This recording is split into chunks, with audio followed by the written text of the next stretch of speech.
उत्तर प्रदेश में जितनी भी परीक्षाएं हुई हैं सारी की सारी परीक्षाएं घोटालों की भेंट चढ़ गई हैं। और आज आपने हद कर दी, जिसके पास इस प्रदेश के अंदर न्याय व्यवस्था की जिम्मेदारी होगी, जिन नौजवानों के पास, आपने उनकी ही परीक्षा लीक कर दी।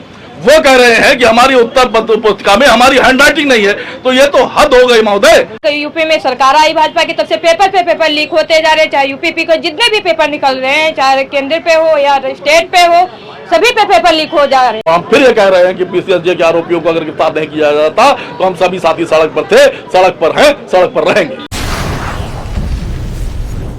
नमस्कार, आप देख रहे हैं ग्राउंड जीरो भारत और मैं हूं आपके साथ पीयूष तिवारी।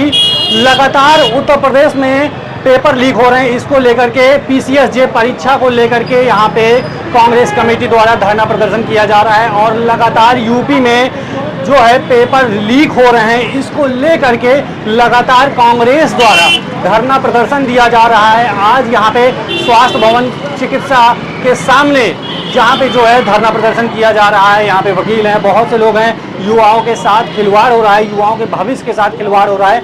आखिर कब ये सुधरेगा? ये भी सुनने में आ रहा है कि बीजेपी इस पे कानून भी ला रही है, लेकिन इस पे कोई भी लगाम नहीं लग पा रही है। कब तक लगाम लगती है ये देखना जरूरी होगा। और यहाँ पे लोग जानते हैं कि क्या मामला है, क्या कैसे, क्या आइडिया नहीं है, मुझे आइडिया नहीं है इसके बारे में, कोई आइडिया नहीं है। चलिए और आगे चलते हैं, उनसे जानने की कोशिश करते हैं किस चीज़ को लेकर के धरना दिया जा रहा है, क्या मामला है। निश्चित तौर पर हम सरकार को आगाह कराना चाहते हैं कि पिछले 7 वर्षों से उत्तर प्रदेश में जितनी भी परीक्षाएं हुई हैं सारी की सारी परीक्षाएं घोटालों की भेंट चढ़ गई हैं। और आज आपने हद कर दी, जिसके पास इस प्रदेश के अंदर न्याय व्यवस्था की जिम्मेदारी होगी, जिन नौजवानों के पास, आपने उनकी ही परीक्षा लीक कर दी। वो कह रहे हैं कि हमारी उत्तर पुस्तिका में हमारी हैंडराइटिंग नहीं है, तो ये तो हद हो गई महोदय। ये सरकार ये स्पष्ट करे कि इन आरोपियों को सरकार का संरक्षण प्राप्त है क्या। अगर संरक्षण प्राप्त नहीं है तो इन ऐसे आरोपियों की गिरफ्तारी अभी तक क्यों नहीं हुई? जब तक ऐसे आरोपियों की गिरफ्तारी नहीं हो जाती, हम सभी साथी सड़क पर हैं, सड़क पर थे, सड़क पर रहेंगे। लगातार यूपी में जो पेपर लीक हो रहे हैं, युवाओं के साथ खिलवाड़ हो रहा है, आखिर कहां तक भविष्य, कैसे भविष्य उज्जवल होगा? हमने कहा ना कि जितनी भी 7 वर्षों में जितनी भी परीक्षाएं हुई हैं सारी की सारी परीक्षाएं घोटालों की भेंट चढ़ी हैं। सरकार अपनी मंशा स्पष्ट करे, इस प्रदेश के नौजवानों को रोजगार देना चाहती है कि उन भ्रष्टाचारियों के साथ हाथ मिलाकर इस प्रदेश को आगे बढ़ाना चाहती है। हमारा स्पष्ट मत है, जब तक ये आरोपी पीसीएसजे के परीक्षार्थियों के आरोपी गिरफ्तार नहीं होते, हम सभी साथी सड़क पर थे, सड़क पर हैं, सड़क पर रहेंगे। क्या सरकार इसको लेकर के कुछ कानून लेकर के आएगी? जो पेपर लीक हो रहे हैं उसमें कुछ व्यवस्था, क्या जानकारी है?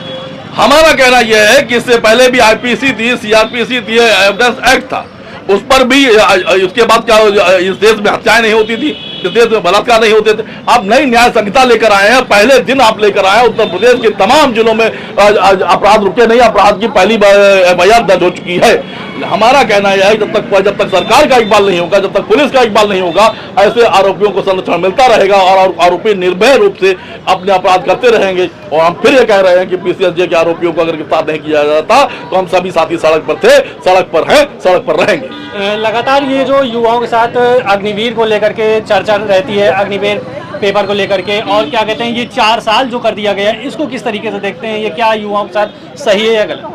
निश्चित तौर पर अग्निवीर की जब हम बात करते हैं, अग्निवीर पर तो सदन में सरकार झूठ बोल रही है। सरकार ये कह रही है अग्निवीर के नौजवानों को रिटायरमेंट के बाद या उनके वीरगति के बाद वो उनको 1 करोड़ रुपए देने जा रहे हैं। ये भी सरकार सरासर झूठ बोल रही है, सदन के अंदर सरकार झूठ बोल रही है। तो साफ और स्पष्ट, पहला 49 लाख रुपया वो है जो कोई भी नौकरी पेशा व्यक्ति अपने जीवन बीमा को कराता है, उसका जो फंड मिलेगा उसकी वीरगति के बाद वो मिलता है। दूसरा उसका पीएफ है।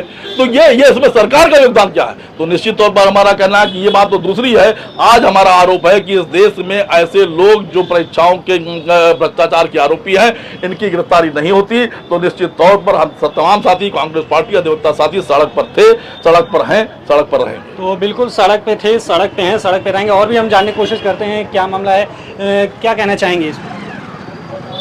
हम यही कहना चाहते हैं कि जो हम लोगों में से सबके संबंधी कोई ना कोई इस तरह के एग्जाम से इन्वॉल्व है। हमारा कोई अपना इतनी मेहनत करता है और उसके बाद फिर पेपर लीक की वजह से साल बर्बाद होता है, तो हम लोगों को कितना कष्ट होता होगा। आखिर हम लोग भी तो उससे जुड़े हुए हैं। बिल्कुल युवा मेहनत करते हैं और पेपर का इंतजार करते हैं, लेकिन पेपर का जो रिजल्ट आता है वो लीक हो जाता हर है। चीज में अब जो है आप नए कानून में तो कह रहे हैं कि पुलिस को किसी को भी जांच के आधार पे 60 से 90 दिन तक रोकने का अधिकार है। आपके इसमें जिसमें खुलेआम पूरे देश भर में आरोप लग रहा है, उसको आपने 90 सेकंड के लिए भी नहीं पकड़ने के लिए तैयार हैं आप। अगर उनकी गिरफ्तारी नहीं होती तो इसका क्या मतलब है? यही कि इनडायरेक्टली आप उसको संस्थागत संरक्षण दे रहे हैं।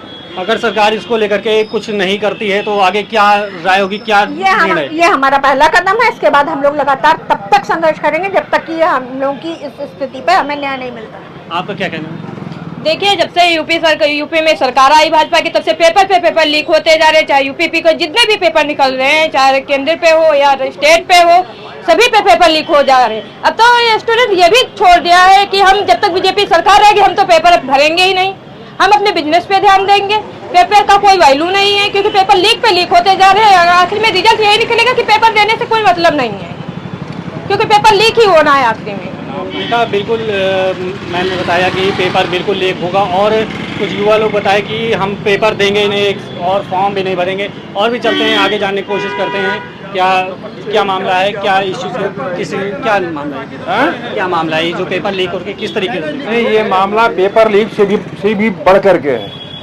पेपर लीक तो बहुत छोटी घटना है। इसमें पीसीएसजे की परीक्षा में 50 कापियां बदली गई। इसको कमीशन खुद स्वीकार कर रहा है। वो कापियां किसके लिए इसको लेकर के कोई कार्रवाई नहीं की जा रही है? कोई कार्रवाई तो अब लोग धीमे धीमे करेंगे, लेकिन ये कैसे बदली गई, किसके लिए बदली गई, वो कौन लोग इसके बदले में लाए गए, उसका मुखिया कौन है, निश्चित तौर पे इसमें सरकार के किसी बड़े से बड़े मंत्री का हाथ है।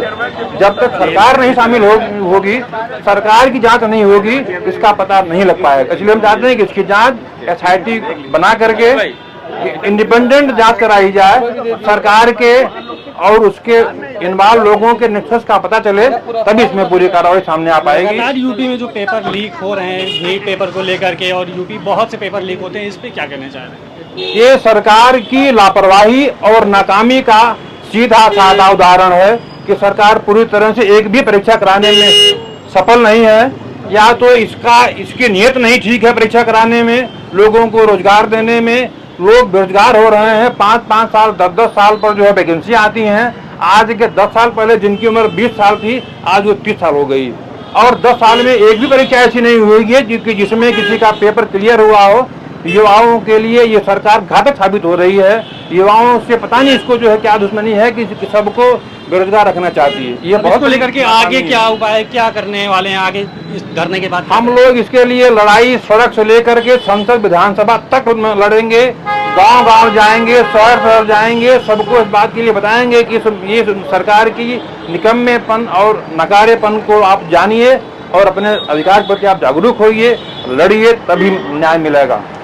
तो देखा आपने, लगातार यूपी में जो पेपर लीक हो रहे हैं उसको लेकर के यहाँ स्वास्थ्य भवन में धरना प्रदर्शन जारी है। कांग्रेस के कुछ लोगों द्वारा धरना प्रदर्शन, यहाँ पे वकील हैं, और लगातार यूपी में जो पेपर लीक हो रहे हैं इस पे कहीं ना कहीं कार्रवाई होनी बहुत जरूरी है, क्योंकि ये युवाओं के भविष्य से जुड़ा मामला है। कैमरा पर्सन उंजला खान के साथ पीयूष तिवारी, लखनऊ।